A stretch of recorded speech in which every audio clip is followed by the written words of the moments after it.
नमस्कार, बहुत स्वागत है। मैं हूं आपके साथ भावना शर्मा और गणेश चतुर्थी की आप सबको ढेरों शुभकामनाएं। इस बार गणेश चतुर्थी का ये जो पर्व है ये रहेगा 31 अगस्त को, यानी कि 31 अगस्त को। और गणेश चतुर्थी का पर्व हम हर साल मनाते हैं भाद्रपद मास में शुक्ल पक्ष की चतुर्थी तिथि पर, जो कि 10 दिन तक के लिए चलता है। भगवान गणेश का जन्मोत्सव के रूप में इस पर्व को मनाया जाता है और 10 दिन तक भगवान गणेश हमारे घर में विराजमान होते हैं और हमारे घर में से जितने भी कष्ट हैं, जितने भी विकार हैं हमारे जीवन में, वो सभी लेकर के चले जाते हैं विघ्नहर्ता। यानी कि 10वें दिन जब अनंत चतुर्दशी पड़ती है तब हम गणेश जी का विसर्जन करते हैं। अब कई लोग ऐसे हैं जो कहते हैं कि भाई हम तो गणेश उत्सव पर, यानी कि जब गणेश चतुर्थी पड़ती है तो हम किस तरह से प्रतिमा लेकर के आए गणेश जी की, या किस तरह से बनाएं। इन सब चीज़ों के बारे में आज मैं आपसे बात करूंगी। खास उपायों की बात होगी और साथ ही में इस बार खास सहयोग क्या पड़ रहा है। तो 2022 में सबसे बड़ी चीज़ तो ये है कि इस बार क्योंकि बुधवार के दिन ही शुरुआत हो रही है गणेश उत्सव की, और आप जानते हैं कि बुधवार का दिन गणेश जी की पूजा के लिए भी खास माना जाता है, बुद्धि के देवता कहे जाते हैं ना।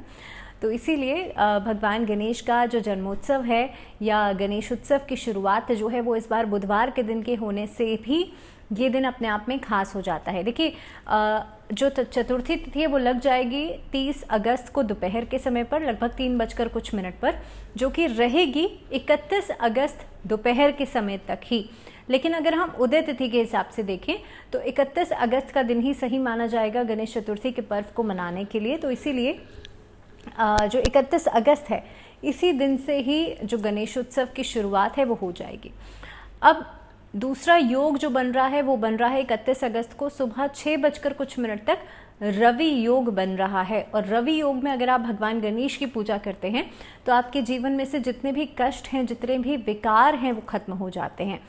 देखिए, भगवान गणेश को ना विघ्नहर्ता भी कहा जाता है। जो गणेश जी हैं वो सुख समृद्धि के देवता भी हैं, इसीलिए उनकी पूजा हर शुभ संस्कार से पहले की जाती है। सर्वप्रथम भगवान गणेश की पूजा की जाती है, उनको तो ऐसा वरदान भी मिला हुआ है। तो इसीलिए जब आप गणेश जी को अपने घर में विराजमान करते हैं, उनकी पूजा करते हैं, तो बहुत ही विधि विधान से आपको उनकी पूजा करनी चाहिए। षोडोपचार के साथ जो 16 तरह की विधि बताई गई है, यानी कि धूप, दीप, नैवेद्य, ये सभी चीज़ें जो बताई जाती हैं वो सभी आपको भगवान गणेश को अर्पित करनी चाहिए। दूसरी बात यह है, अब जैसे कई लोग कहते हैं कि भाई मिट्टी की होनी चाहिए प्रतिमा, मिट्टी की ही क्यों लेनी चाहिए, या किस तरह से हम प्रतिमा बनाएं। तो देखिए, इसके पीछे एक लॉजिक ये है कि हमारा जो शरीर है वो भी 5 तत्वों से ही बना हुआ है, और जब हमारी मृत्यु होती है तो 5 तत्वों में ही वो विलीन हो जाता है। तो इसीलिए इस लॉजिक के आधार पर ही, इसी बात के आधार पर ही जो मिट्टी की प्रतिमा है वो बनाई जाती है गणेश जी की, और उसके बाद उसका विसर्जन कर दिया जाता है। आप घर में ही मिट्टी की प्रतिमा बना सकते हैं। अगर आप बाज़ार से लेकर के आ रहे हैं तो ध्यान दीजिएगा कि वो सिर्फ मिट्टी की ही होनी चाहिए। दूसरी बात ये कि हर पूजा में, देखिए मैं कहती हूँ, चाहे आप किसी भी देवी देवता की पूजा करें, आप अपने इष्ट की पूजा कर रहे हैं, उसमें भाव सबसे ज़्यादा ज़रूरी है।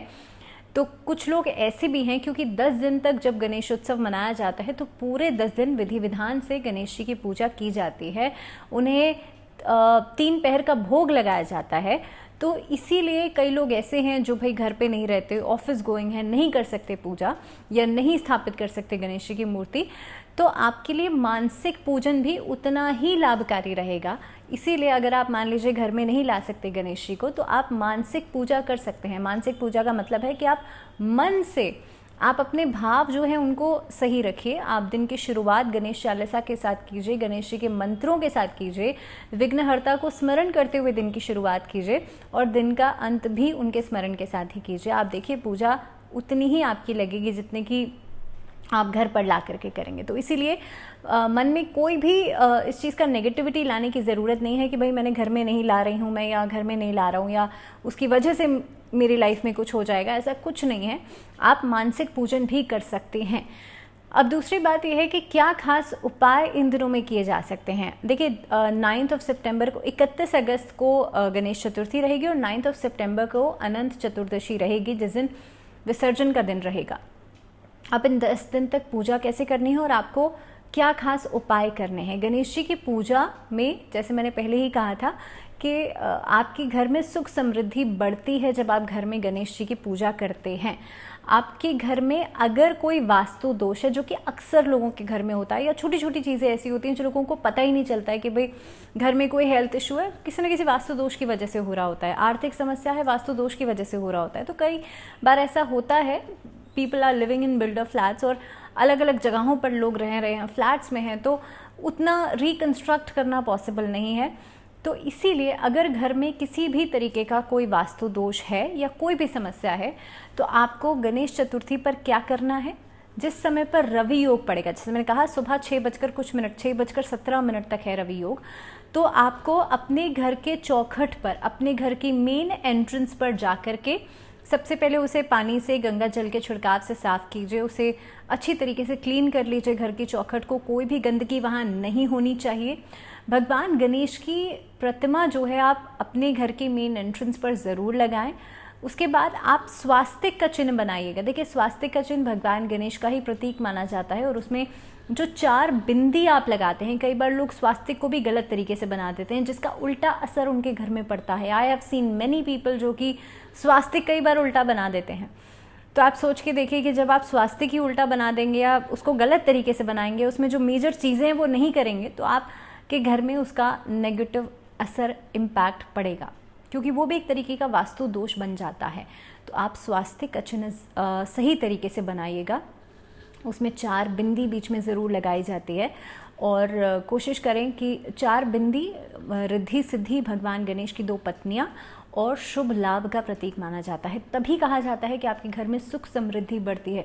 जब दीपावली का पर्व आता है तो शुभ लाभ की वो बंधन वार लगाते हैं, तो इसीलिए ताकि घर में शुभता बढ़े, घर में तरक्की हो, घर में समृद्धि जो है वो बढ़े, तो इसीलिए गणेश जी की पूजा में ये सब चीज़ें बहुत ज़्यादा ज़रूरी हैं।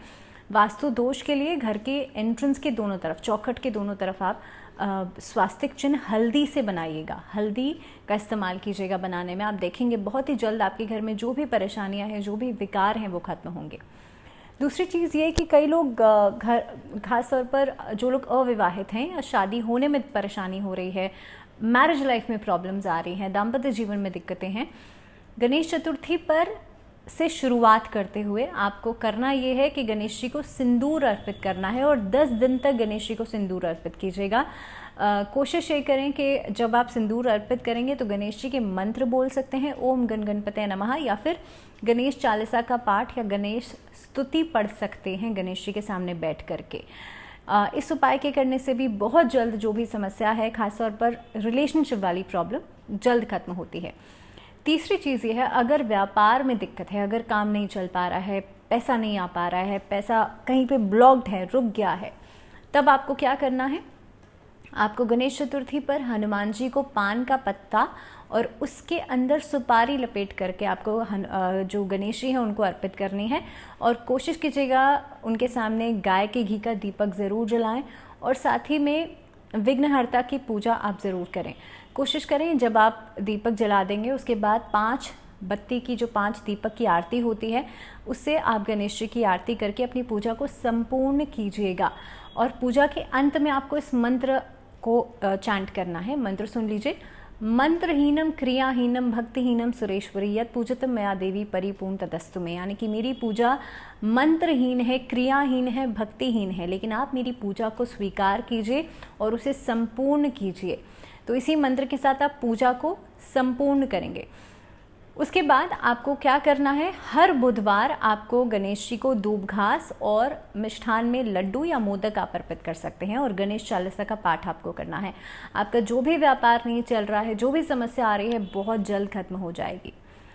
तीसरी चीज़, अगर आप लोग कला के क्षेत्र से जुड़े हुए हैं या फिर संगीत के क्षेत्र से जुड़े हुए हैं या डांसिंग के उस लाइन में हैं आप लोग और आपका करियर आगे नहीं बढ़ पा रहा है, तो आप नृत्य करते हुए गणेश जी अपने घर में ला सकते हैं और उनको अपने घर के ईस्ट डायरेक्शन में रख सकते हैं या नॉर्थ ईस्ट डायरेक्शन, यानी कि जो ईशान कोण माना गया है वहाँ पर आप रखिए।